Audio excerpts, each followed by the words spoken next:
Cerita kali ini gue mau bawain cerita dari pacara sahabat gue.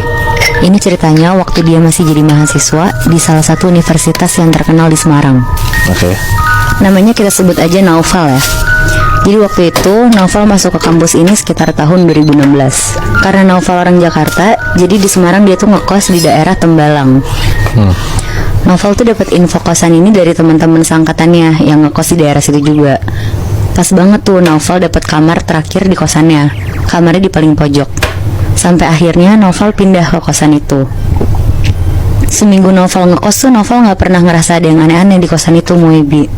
Sampai akhirnya ada satu kejadian aneh yang dialamin sama Naufal. Jadi setiap hari Naufal tuh selalu dengerin lagu lewat speaker kecil punya dia. Karena buat nemenin dia nugas dan ngisi kekosongan juga. Nah suatu ketika sekitar jam 11 malam dia tuh lagi dengerin lagu. Kan pakai bluetooth yang nyambung dari HP ke speaker. Tiba-tiba tuh bluetoothnya kayak pindah ke HP lain yang connect ke speakernya. Dan yang ke play itu lagu-lagu Jawa kayak suara sinden gitu, Moebi. Tapi di situ Naufal tuh masih nganggap itu mungkin orang iseng. Dan dia juga nggak takut. Jadi dia cuek aja langsung di disconnect sama dia buat dikonekin lagi ke HP-nya dia. Tapi sejam kemudian bluetoothnya tuh keganti lagi dengan lagu Jawa yang sama lagi. Akhirnya karena kesel, Naufal pindahlah ke kamar sebelah ke teman-temannya dia tuh. Terus dia bilang ke teman-temannya buat jangan isengin dia lah pokoknya. Tapi teman-temannya di situ tuh bingung banget karena yang nggak ada yang isengin dia dan ngekonekin ke bluetooth dia juga. Akhirnya balik lagi lah si Naufal ke kamarnya. Karena dia udah males digangguin, jadi dia udah nggak pakai speaker untuk dengerin lagu lagi. Nah terus sekitar jam 1 pagi dia mutusin buat tidur aja karena dia juga udah ngerasa ngantuk banget di situ. Pas Naufal lagi merem-merem buat nyoba tidur, tiba-tiba Naufal tuh denger ada suara perempuan, tapi jauh banget suaranya, kayak lagi bersenandung gitu. Tapi Naufal tuh gak ngehirauin, dia tetap berusaha tidur.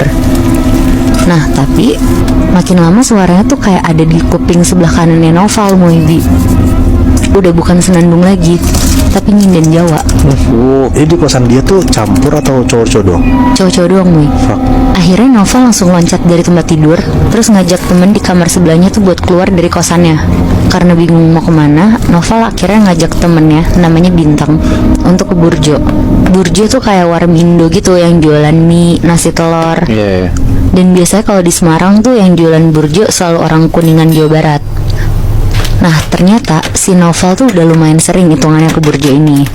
Jadi dia sampai udah kenal sama AA yang jaga Burjo itu. Yang jaga ada 2 orang, namanya Maman sama Asep. Jadi pas Naufal sama Bintang sampai di Burjo ini tuh mereka nyium wangi melati yang nyengat banget gitu. Nah tapi penjaga Burjo sampai pengunjung yang lain yang ada di sana tuh nggak ada yang komentar sama wangi ini. Karena ngeliat sekitar pada biasa aja, jadi Naufal lanjut makan di situ sama Bintang. Si Bintang nyium nggak? Nyium juga, Moy.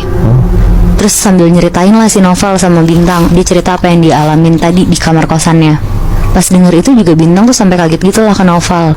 Terus Naufal juga bilang akhirnya mau nginep di kamar Bintang aja malam itu. Akhirnya mereka baliklah ke kosan sekitar jam 3 pagi. Dan Naufal langsung tidur di kamarnya Bintang.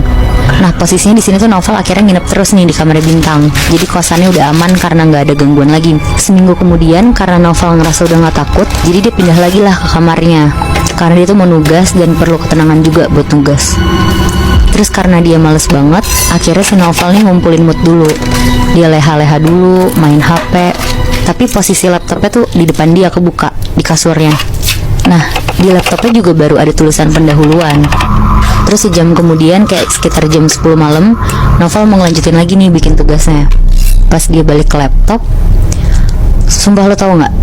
Naufal bilang katanya tulisan pendahuluannya tuh keganti jadi Penda Naufal Huluan. Jadi kayak ada ketikan nama Naufal di tengah-tengah pendahuluan yang Moebi. Nah di situ Naufal tuh kaget banget bener-bener karena dia ngerasa dia inget banget lah kalau dia tuh baru nulis pendahuluan doang di situ. Bahkan yang biasanya naruh nama sama nim aja tuh belum ditulis sama si Naufal. Langsung lah akhirnya dia bawa laptopnya ke sebelah ke kamarnya Bintang.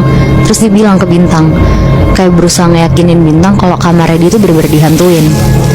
Akhirnya Bintang nyuruh Naufal buat tidur di kamar Bintang dulu lah, jangan balik-balik dulu ke kamar dia. Dan di situ Naufal juga setuju sama Bintang. Akhirnya sekarang tuh posisinya Novel udah nginep lah di kamar bintang. Terus besok malamnya Novel malam-malam tuh lapar dan mau makan ke burjo ini. Tapi burjonya ini tuh tutup. Di malam-malam berikutnya pas Novel mau kesana pun tutup terus Moebi. Ada kali seminggu itu tempat tuh tutup. Padahal biasanya tuh selalu buka. Terus akhirnya singkat cerita Novel tuh gak sengaja ketemu sama salah satu penjaga burjo ini yang namanya Maman. Ditanyalah sama Novel kenapa tutup terus burjonya. Terus dijawab sama Maman, iya si Asep lagi sakit soalnya lagi berobat sama orang pintar. Ngedengar itu Novel tuh bingung, kayak kaget gitu loh, kok berobatnya malah sama orang pintar ya daripada ke klinik atau dokter. Terus singkat cerita burjonya ini tuh buka lagi. Novel baliklah makan ke situ lagi setiap malam. Tapi di situ Novel tuh ngerasa ada yang aneh. Si penjaga yang sakit kemarin tuh Novel ngeliatnya dia kayak masih sakit gitu, kayak pucat, terus tatapannya kosong. Tapi di situ Novel masih tetap makan lah dengan wangi melati yang nyengat itu. Oh, wangi melati masih ada? Selalu ada Bi, setiap dia makan di situ. Terus. Karena udah berhari-hari si Novel ngeliat si Asep yang jadi aneh dan gak kayak biasanya, nanyalah dia ke penjaga kosannya. Kenapa nanyanya ke penjaga kosannya? Karena jarak dari kosan ke burjo itu tuh deket banget. Dan penjaga kosannya juga udah kenal deket sama orang-orang burjo itu. Akhirnya Novel nanya, Pak, si Asep burjo sakit apa sih sebenarnya? Terus dijawab sama penjaga kosannya ini, katanya Asep kayak dirasukin gitu loh Muhibi. Jadi burjo tempat Novel makan selama ini tuh ternyata di bawahnya itu tuh tanah kuburan. Wow. Makanya kenapa ada wangi melati yang senyengat itu. Dan emang kata Novel, si burjo ini tuh nggak pakai lantai bawahnya, jadi langsung tanah gitu loh. Nah si penjaga kosannya ini tuh tahu info itu tuh dari Maman. Ternyata diem-diem Maman tuh juga ke orang pintar, karena dia tuh lama-lama curiga sama penyakitnya Asep. Dan pas dia tanya orang pintar itu, orang pintarnya itu tuh nyuruh ngegali tanah itu, tapi tanpa sepengetahuan si Asep yang lagi sakit. Dan pas digali sama penjaganya, bener-bener banyak tali pocong, ada kain kafan, tapi tuh nggak ada tanda-tanda mayat di dalam tanah itu.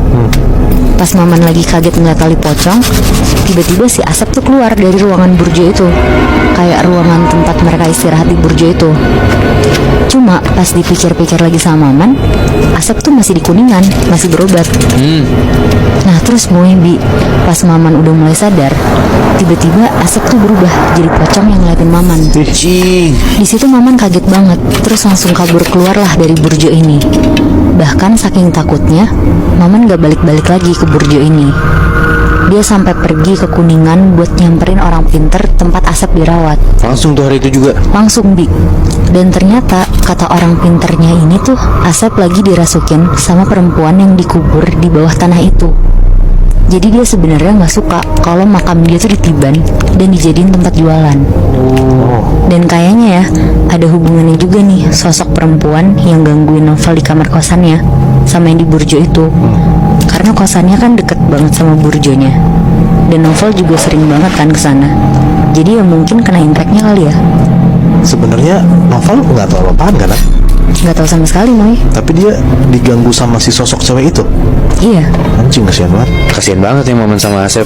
Menurut gue sih emang mereka nggak tahu nggak sih kalau misalkan si tempat mereka buka usaha Warmindo atau burjo tuh emang ada tanah kuburan di bawahnya. Karena kalau mereka tahu harusnya mereka nggak buka di situ dong. Iya bener juga sih Bi.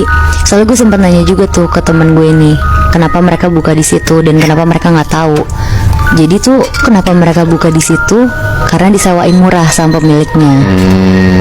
Dan yang gak jarang juga gak sih untuk buka usaha ada persyaratan yang harus dipenuhi. Mungkin salah satunya ada tali pocong di bawah tanah itu. Bisa juga sih. Ya karena menurut gua si karyawan burjo itu jadi tumbalnya. Iya bener sih, bener.